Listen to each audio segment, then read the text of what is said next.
Hi, I'm Naomi Murphy and this is the Locked Up Living podcast where we talk with a wide range of people about harsh aspects of institutional life. We also explore some of the ways to overcome them and to grow and develop. I'm David Jones. So join us every Wednesday morning, 6 o'clock UK time, for a fresh podcast. So today's guest will be a familiar name to many people. It's Russell Webster, who was born and bred in Coventry, and with a degree of modern languages behind him, Russell has spent 10 years working in the social care field.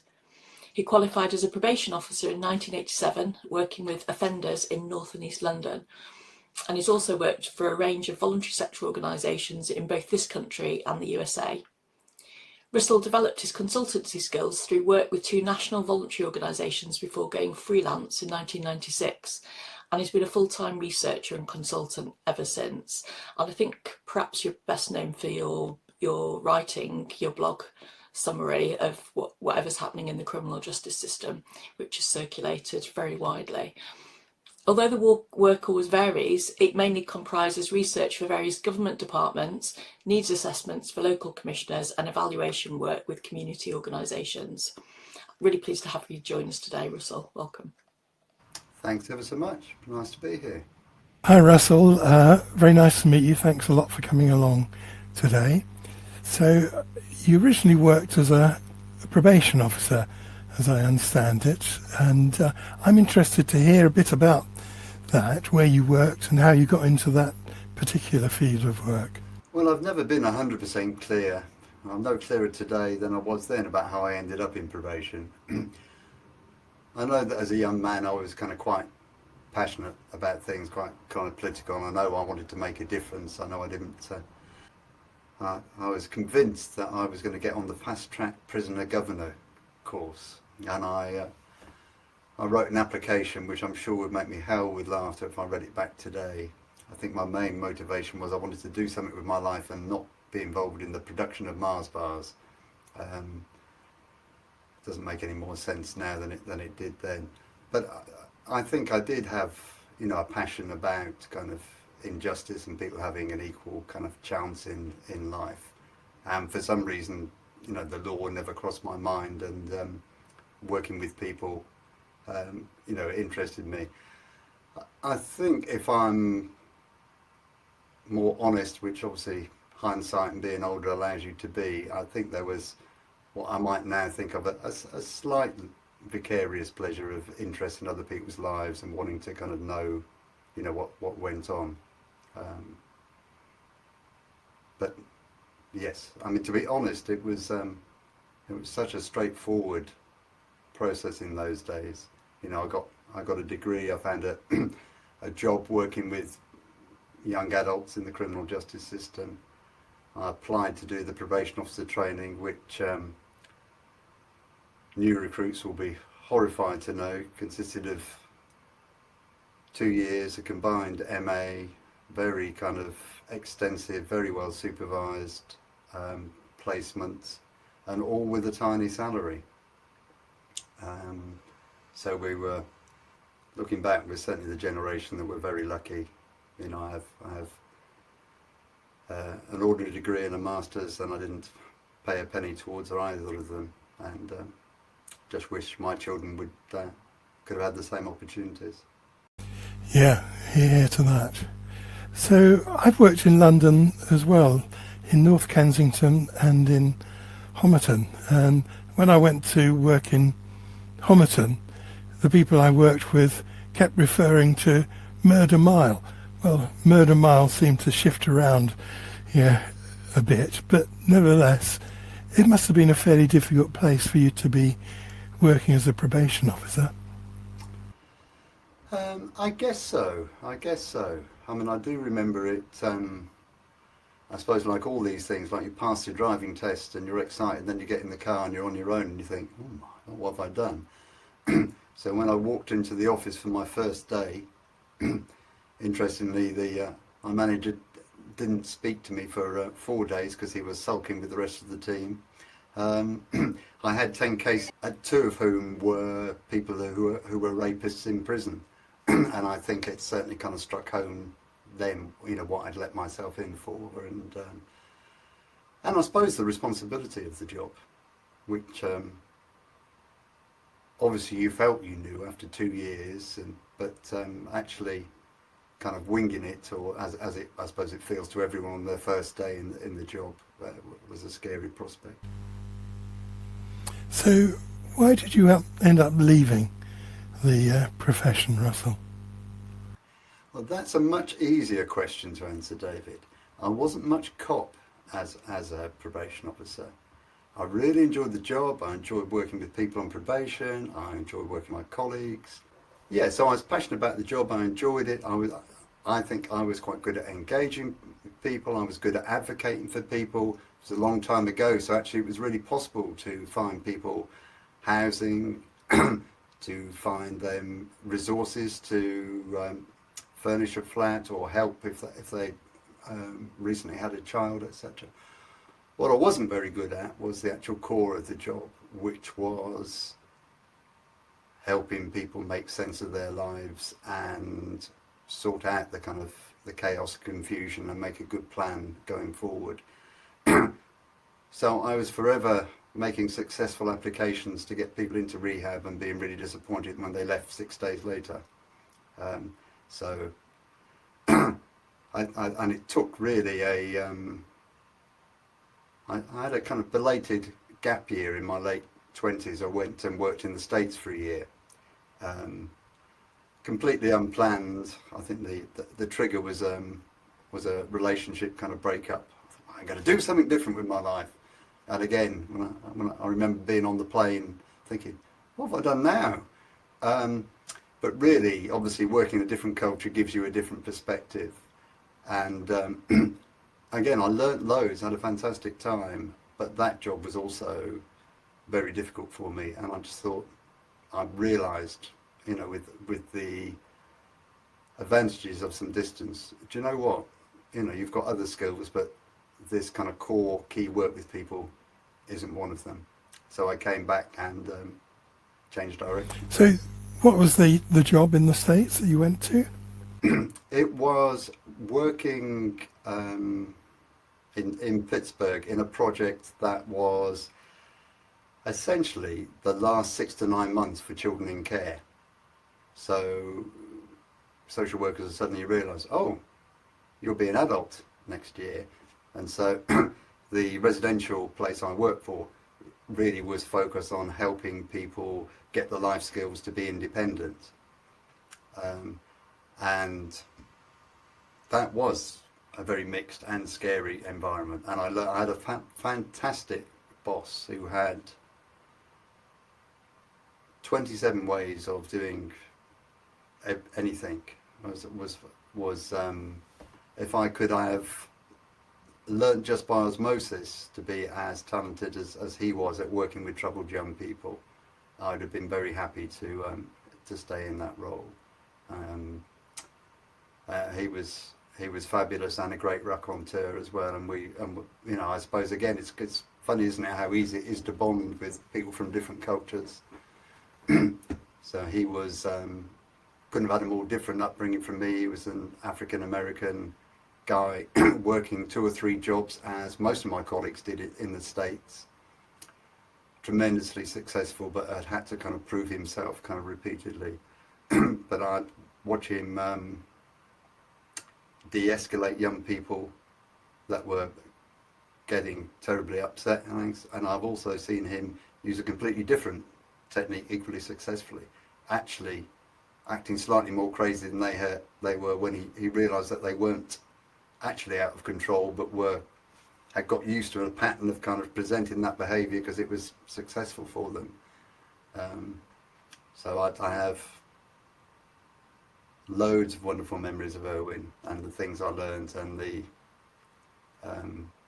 long discussions we'd have if we were going out in the car together, perhaps to interview and assess a young person who was thinking of joining the programme.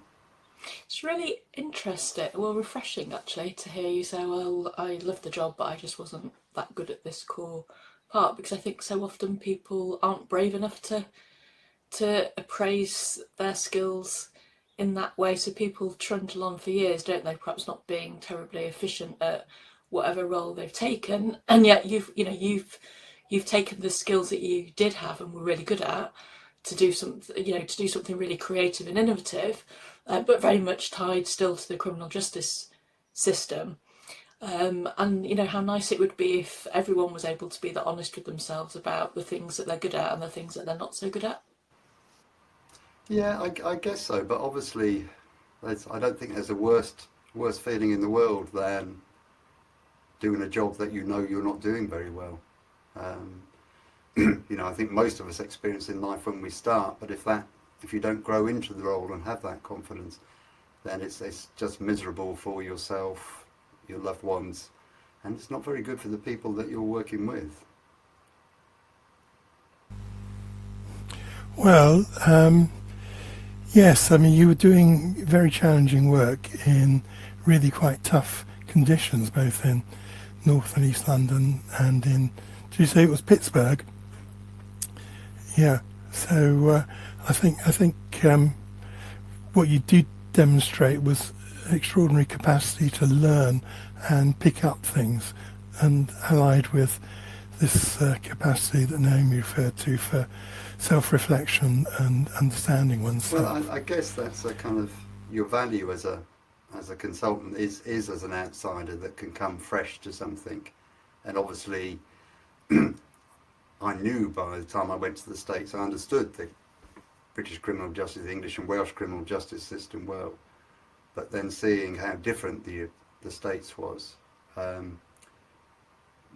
double bonus, really, because it obviously, A, it was fascinating, but B, it shone a new light on our system from a different perspective. But I might indulge in one anecdote, if I may. So we had a young woman in our care who was very close to 18, who had learning difficulties, and it became quite clear that she was being groomed and getting into a very, very vulnerable situation. Now, had I been back home, we'd done everything we could. We'd reported her missing. She basically left the unit. We didn't know where she was. But as you know, the States is a more proactive and assertive kind of approach to things. So for 2 or 3 weeks, myself and my colleagues drove around in the areas that we knew we frequented. And in retrospect, I guess we kidnapped her off the streets. We drove her to the local juvenile institution, which would have got me sacked back home. She was taken into custody.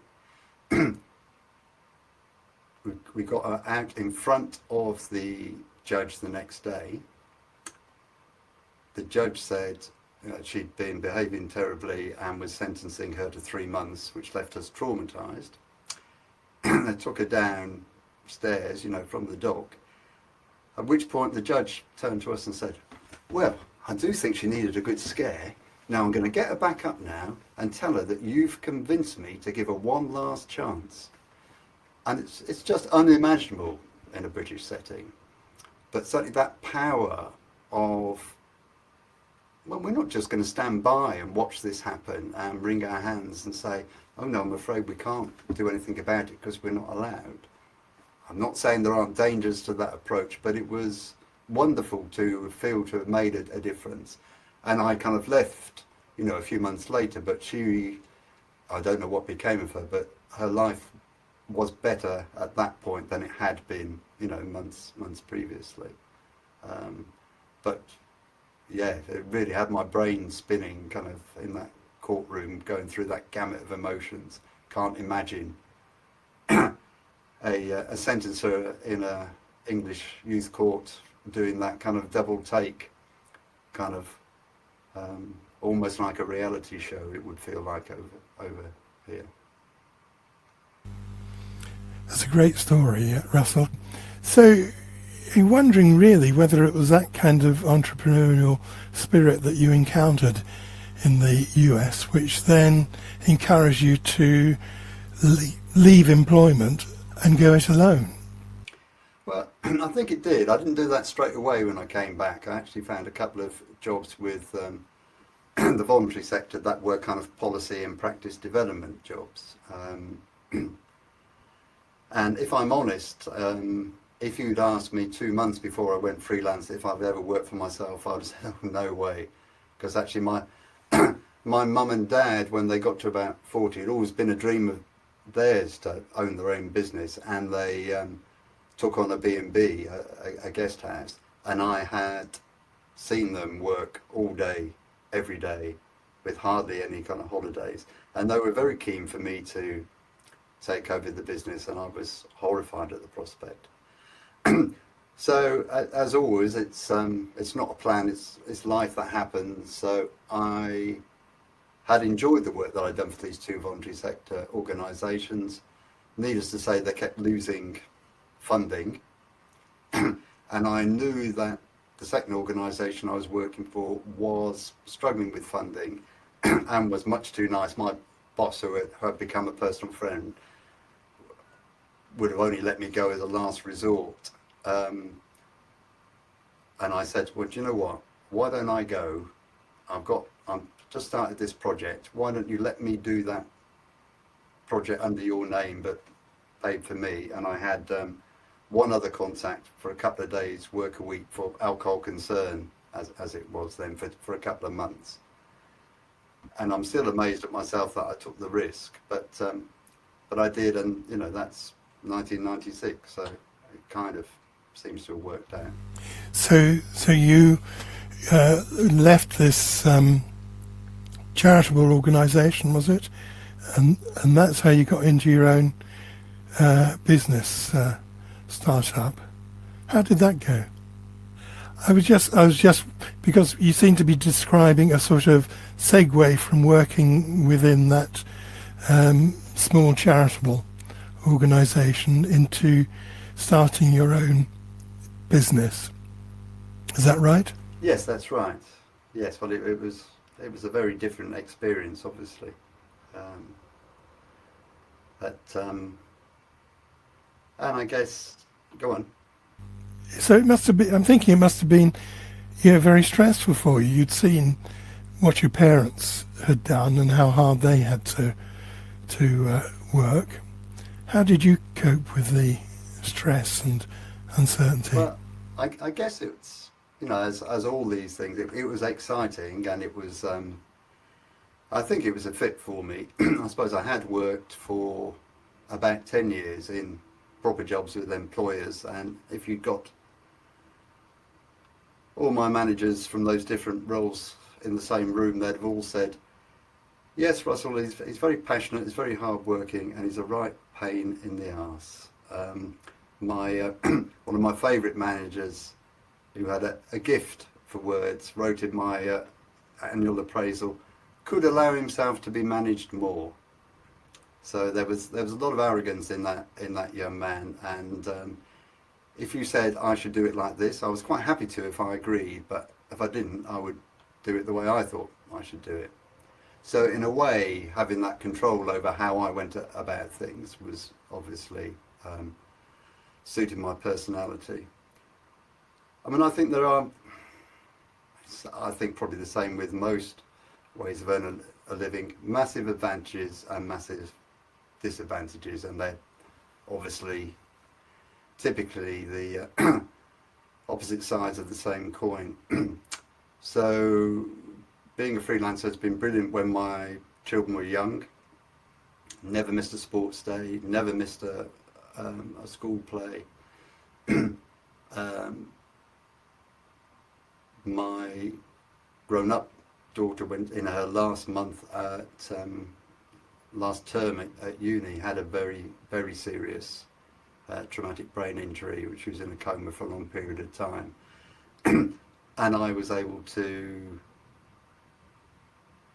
be with her 3 or 4 days a week for the first 4 or 5 years and work around that. And although that was obviously a stressful, horrible time, mainly because of what had happened to our girl, I couldn't have done that if I'd had a proper job.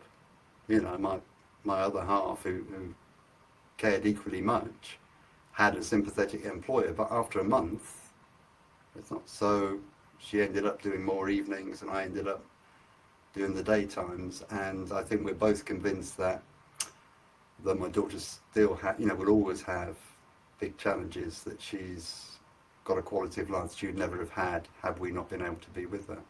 So that's priceless. The flip side of it is that I think I have really missed being part of a team. You know, many of my best friends over the years I've met in work settings, and essentially you meet lots of people you really like, but normally they're the client. So there is a difference there, and you don't go out for a coffee at lunchtime or a drink after work or whatever. And you do get anxious about having enough work. I think any freelancer in any field will tell you there's only two amounts of work, and that is feast and famine, flood and drought. You know, there's so much work you don't know how you could possibly get it done. It's also stressful and you bore on to everyone. Or, oh my God, where's the next piece coming from? How will I be able to pay the bills? And people say, yeah, what do you mean? You were complaining you had too much on last time I saw you.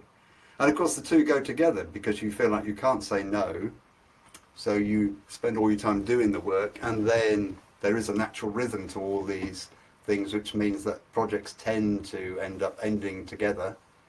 And then you have, because you've been working so hard, you haven't been looking for new work, and you have the panic. And I wouldn't say the panic's gone at my age, but I have a bit more faith it'll probably be all right. But it certainly sounds that there were aspects of going freelance which you found liberating and essential for your life circumstance at that time. Yes, I've been very lucky. I've been very lucky. Thank you. So Russell, since you've left, you've managed to build up a reputation as a sort of criminal justice influencer, with communication playing a huge part in what you do. Was communication something that came naturally to you? Well, kind of yes and no, Naomi. I mean, I do like a party, but I'm not the person talking to everyone in the party. Actually, I'm really comfy writing, and I think writing is my main skill, and really what's enabled me to make a living as a consultant, because a lot of people that have very many skills that I don't have get that kind of school, university anxiety, blank sheet of paper. But when you write reports for a living, which kind of in a way I do, I don't. I have a little wriggle for an hour. I like to, get the template set up so it looks nice. I can't do, but I don't waste time looking at that. And I'm much more comfortable really behind the written world. I do, as I've become known, I get lots of requests. I've got I think the term being pursued might be a bit strong, but I had, there'll be a big kind of national programme, which will probably be out before you, before you kind of publish this, on the state of the probation service, and they really wanted me to be the kind of expert talking head, and I had to say no, I'm really happy to talk about context. I really don't want to be there, to do that. And so I wouldn't say I'm an influencer at all. What I think I have got quite good at, and something that I really enjoy, is the kind of networking and connecting people. So I get lots of requests via the blog, do you know this, do you know that? And people mistake the online presence, because what I really do is share other people's work on the blog. People make an assumption that I know everything about the criminal justice system, and of course I don't. But increasingly over the years, I know lots of people that do know about this issue, that group of people, etc. And it's a kind of pleasure to put people in contact with each other and say, no, I don't know, but I'm really happy to contact someone I know, and if they're agreeable, I'll put you in touch. And And I think certainly that academic community, people that, I suppose people that read the blog are passionate about their work, be they academics, be they practitioners. So people that do care about their job, it is their motivation, they do get a lot of their fulfillment from work, tend to be happy to speak to other people with the same passion. So it's not hard to do, and it's a bit of a pleasure to do. But I'm kind of getting the sense that you're a humble sort of person who's perhaps a little bit overly modest, actually, Russell, because you've also completed over 100 evaluations of pilot projects. You know, so you've made your own contribution beyond circulating other people's work. And you know, had you done much research before you became a freelancer? No, no, and I was very lucky. I did one piece of research with a kind of proper researcher who's become a lifelong friend, who's been a professor of criminology for many years, Paul Turnbull, and he had, you know, he understood all the methodology and how to go about it, and I had the subject knowledge, and we worked well together. And funnily enough, it was an evaluation of the first arrest referral scheme in the country, which would have been almost 30 years ago, and consisted of really one man, one woman, one dog, and has now, almost 30 years later, turned into Change, Grow, Live, the largest drug and alcohol treatment agency in the country, with a budget of somewhere between £1 and £200 million a year. So it's kind of, it's always funny to kind of look at that, how the world has changed during our working kind of careers. But I learnt lots from Paul, and I guess, you know, like most of us, you learn. So I could write, I could analyse, I could do really basic data analysis. I was interested, I wanted to make a difference. And then over time you learn skills and you work with other people that have better skills in certain areas than yourself. I did the most interesting thing, I think, that I'm going to do this year is a big study of what happened to almost everyone that's been released on parole in this country in the last 10 years. Now, the data analysis on that scale is way beyond my capabilities, but I have, you know, a colleague, Tim McSweeney, that I've worked with many times, and I know, you know, if ever I have a quantitative problem, I just email or pick up the phone and say, Tim, does this really mean that? And he goes, no, Russell, actually it means this, you know.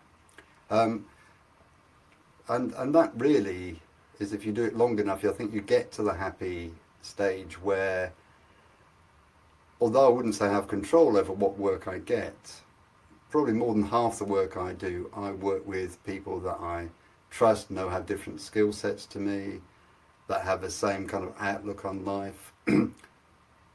There's lots of public commissioners or university departments I've worked with or for that send out a 20-30 page contract at the start of anything.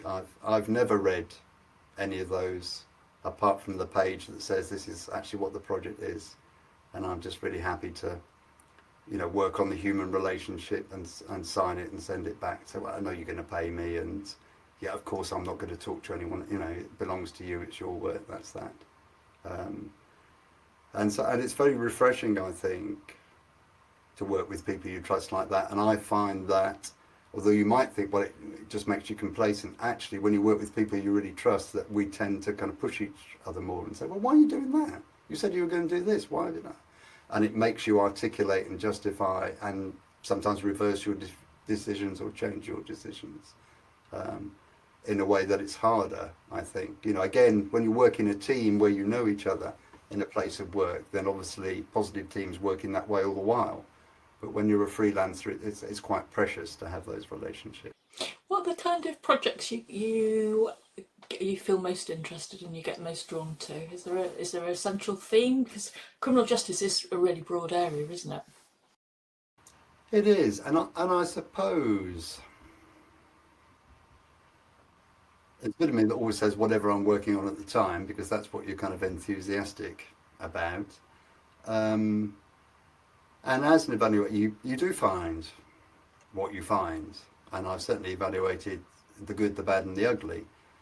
But I'll be absolutely lying if I didn't say it's much more satisfying to evaluate something that's really kind of positive. Um, and sometimes they are big national programs. Actually, my favourite piece of work for last 5 or 6 years has been the evaluation of a small charity called Fine Cell Work that actually teaches men in prison how to stitch, how to embroider and do tapestry, etc. Pays them for their time. The quality of the stuff they produce is amazing and gets sold at high-end kind of outlets. And it has been an ongoing treat to evaluate that. In fact, that's where I was yesterday. So the difference it makes to people in terms of just surviving that prison experience. And I think if you told a younger me, or I'd stop people in the street and say, do you know what, there's this really good scheme teaching people inside how to stitch.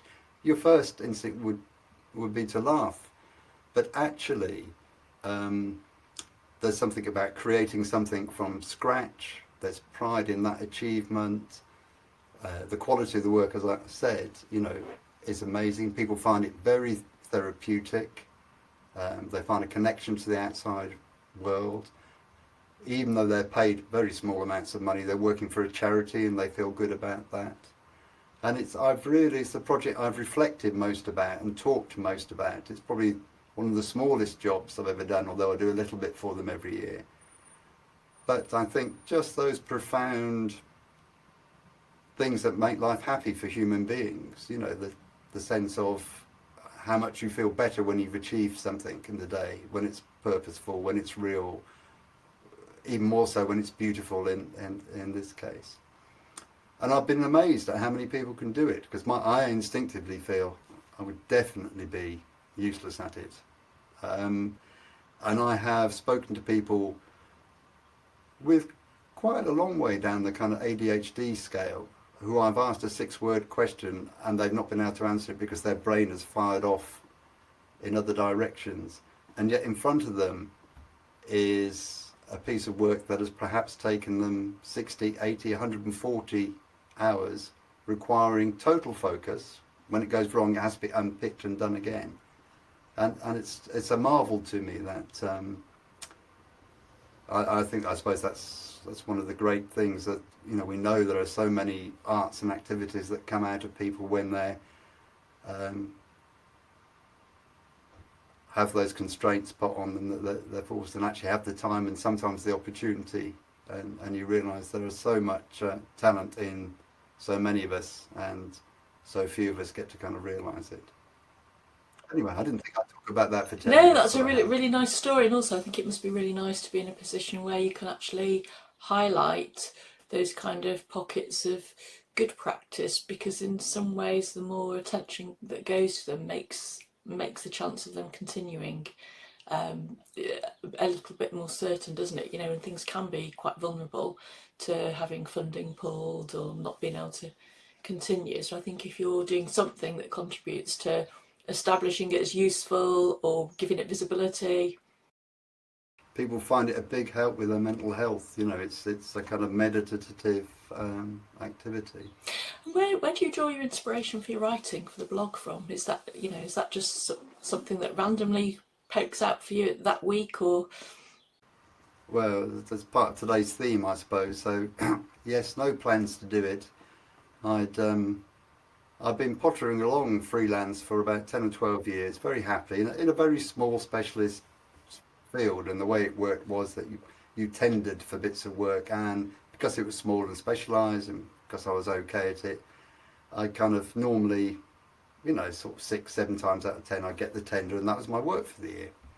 Then 2008 and the financial meltdown happened, and lots of things kind of coalesced.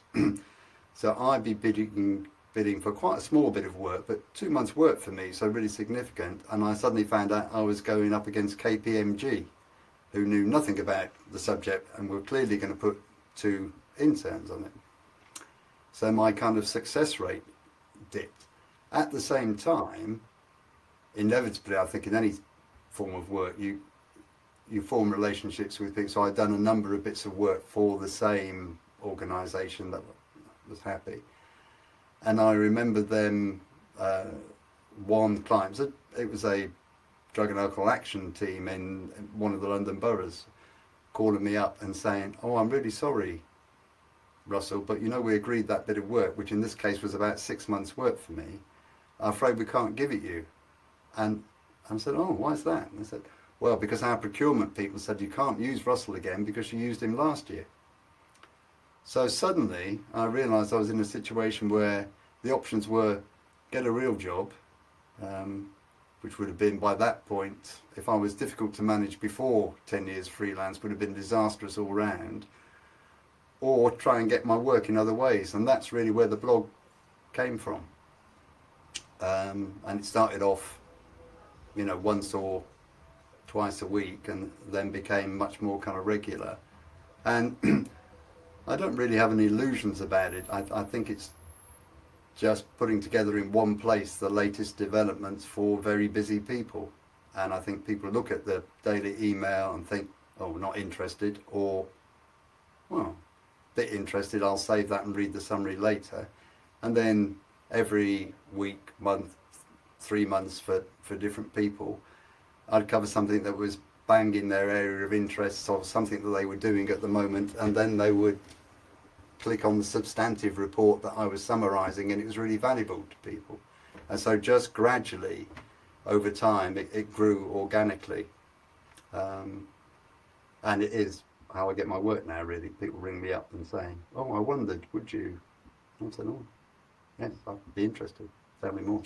Again, there's that humility there, because I was at a conference last year where criminologists were pondering over how do we make our work more accessible, increase our reach, and yet that's something that you're actually doing really well. And I think that's part of the problem for academics, isn't it? You know, that they're writing, and practitioners sometimes, that they're writing stuff and it's going into professional journals, but actually there's something about making it more accessible so that ordinary people can also read and digest it, and that allows something to take off, I think. I mean, to be honest, that's something I've actually set out to try and do, to cover lots of research in the blog over the last 2 or 3 years, mainly because the state of our criminal justice system is pretty awful at the moment. And when you cover the latest policy, stats, etc., I'm starting to feel bad, you know. There's thousands of people go to work every day, try and make a difference. And then there's this steady diet of, "Well, that's rubbish, that's got worse. Oh, you know, this has gone wrong," etc. So I was really actively looking, without kind of misrepresenting the realities, you know, for good practice, for the things that people were doing. And an easy way of doing that was to reach out to researchers that were doing interesting work and say, "I saw your 28-page piece in the, but could you write me 600 words in plain non-academic English," which some academics do wonderfully and others find very hard to do. Because essentially they are academics are mainly talking to other academics, but their interest, the interest obviously in the findings, is to practitioners in particular. And that's been again a real kind of pleasure to do. There are lots of kind of really good hidden forums and that people tell me about, and then I can tell others about, and it's just one of those win-wins all round, really. You know, it's great for me to share interesting, good quality content, and obviously encourages other people to, you know, to get in touch and say, "Oh, I'm just doing this, would you be interested?" Thank you, Russell. You've had such a variety of work since you stopped being a probation officer, and you've clearly been very creative in how you approach the tasks that you take on. Do you think there's anything that statutory services could do to enable this kind of creativity to be deployed within the more traditional roles? Well, I do. When I was a probation officer, which is obviously a very long time ago, there was a lot less bureaucracy and a lot more encouragement. I remember working with a colleague who again became a kind of a close personal friend, who was passionate about the racial disparity that applied to a lot of the young black men on our caseload. And so we decided we should do something about it. So within 4 weeks, we said to our senior, our boss, oh, look, we're really worried about these bunch of young people. Could we get them out on a week's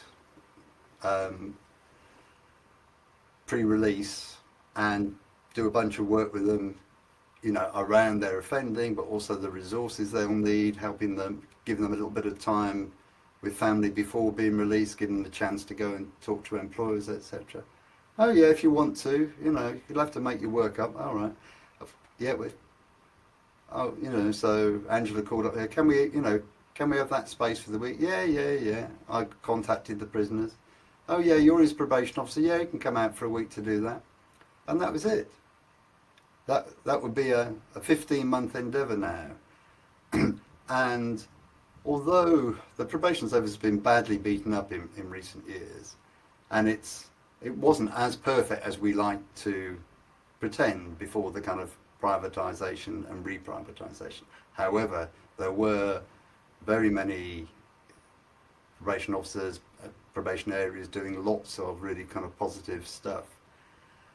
And that really was because they had a local identity. Obviously they had to meet a set of national criteria, but they had the freedom, you know, to go and do things differently, to make partnerships, to set up new resources.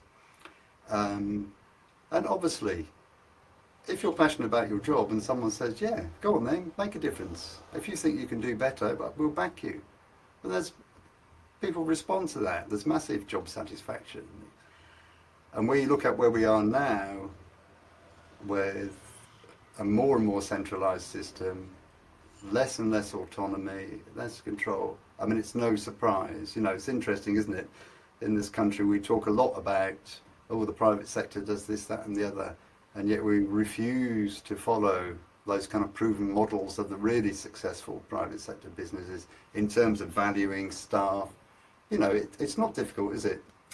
Well, it is very difficult, but the principles aren't difficult. Recruit good staff, support them, hold them to account a little bit, and encourage them to come up with their own solutions because they know best. They're dealing with the real world every day. They can see what's changing. If something isn't working, if there's a new drug that people are starting to use, if there's a new form of grooming young people, well, who knows first? Yeah? And so, interestingly, over the last 5 years, we are starting very belatedly to value the lived experience of people in contact with the criminal justice system, which I think has had many, many benefits. But at the same time, certainly, I think we have devalued, and I don't think the two are connected at all, but we have devalued our staff working in the statutory sector. And it's funny, isn't it, really, because you would feel that those things would naturally go together. We've just got one last question for you, Russell, really. Thinking about, you know, what advice would you give to anyone listening who might be setting themselves up as a freelance consultant? You know, you've got 30 years experience of that. So what would you offer? Well, I did actually make some notes for this question. And I've kind of split it into two things. So there are practical things, and I have had this conversation with people over the years.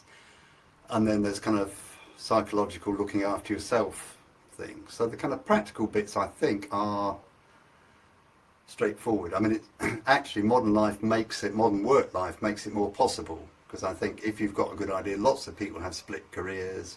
If you've got an idea, pursue it, go for it, ask your boss, can I work 4 days a week? can I work my 5 days over 4 days a week? You know, see how it goes, test it out, and then you can gradually move over if it works out. I would say that finding good partners, people that know, that have different skill sets or complementary skill sets with you, is really important.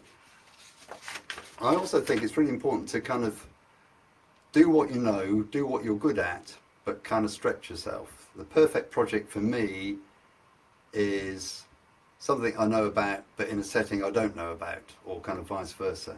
So I feel really confident about half of it, but I learn lots from the difference. And it's interesting, I have done, although almost, I suppose, 50% of my work has been around criminal justice and 30% around kind of drugs and alcohol. I have done different things, even some commercial things sometimes.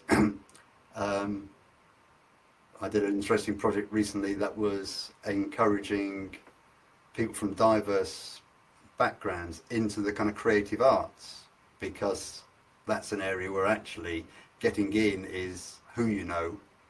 And because, even though we might feel that it's quite a diverse cast of characters in front of the screen, actually behind the screen it's very kind of wide, it's very middle class. Because who's got those connections? Well, you know, your mum, dad, your uncle, your aunt, etc. And doing the work and talking to people, I realised that though the terminology was very different, we were talking about referral routes, assessments, different ways of doing things. And I felt I had lots to kind of contribute, which I certainly wouldn't have felt 15 years later. I would have said, oh, I know nothing about that area.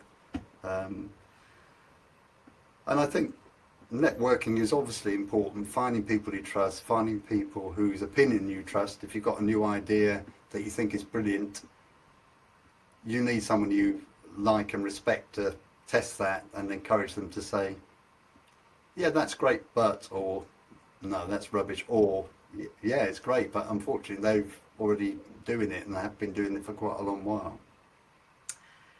The only other thing I think I've learned practically is, and this is partly about my personality as well, in my early years I did quite a lot of training, developing kind of training and running it, and I really enjoyed it. It's something I've done a bit at those kind of proper jobs beforehand.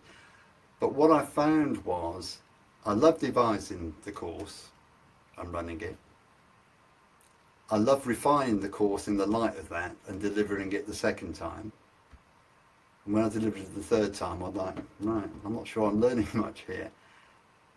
And actually, economically, at that time, I could have run those courses all over the country, you know, had a steady stream of income, but it didn't work for me. And one of the things I have learned over the years is that everything changes. So although it's really tempting to sign, the only time I've turned a piece of work down, it was actually a year's work, very well paid, but that's all I could have done for the year. And I knew at the end of the year that would end, and then what would happen to all my other interests and clients, etc. Anyway, that's the practical stuff. I think the kind of personal stuff is trickier, and much easier to identify in hindsight than when you're kind of doing it. Because when you do it, you're anxious, you want to make it work, you put body and soul into it. But I would really recommend holding on to your friends, holding on to a social life. If you're in a relationship, be aware that if only one of you is freelance, you will end up with all the domestic tasks, all the childcare, etc. appointments, because you're more flexible and amenable to do it. Don't do it if, to be honest, when I started, there wasn't the internet. So actually it was great, because I really remember the first week, the first 2 months, but by Wednesday lunchtime of every week, I thought, well, I've done a week's work, because I'd literally got through what I would have done in a work setting by then. And some of that is obviously the energy of a new start, and some of it is that I just wasn't wasting time. And in those days, without lots of other responsibilities, and without the internet, that would be great. So I don't have to sit here looking at the clock, waiting for it to get to 5 o'clock. I can go out, I can do this, I can do that, I can do the other.